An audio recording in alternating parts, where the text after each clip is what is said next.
রাজার ঘরে ছোট রানী এলো পদ্মাবতী, রানী পদ্মাবতী। রাজার আরো 6টি রানীর ছিল না সন্তান, পদ্মাবতীর কোলালোতে মিলল সমাধান। বছর যেতে জন্ম নিল 7 ছেলে 1 মেয়ে, হয় খুশির আকাশ হঠাৎ কালো মেঘে গেল ছেয়ে।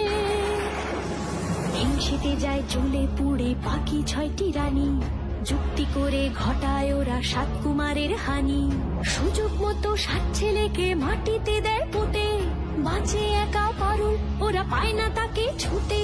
ধাইমা বাজায় সেই মেয়েকে বড় করে তোলে, 7 ভাইকে পায় যে পারুল 7টে চাপা ফুলে। এত কিছুর পরেও রাজার বিপদ যে কাটে না, সূর্য নগরে সুখের সূর্য আর ওঠে না। হিংসা বিবাদ বিচ্ছেদ আর প্রেমের কাহিনীতে পারুল বোন কি পারবে 7 ভাই চম্পাকে জাগাতে?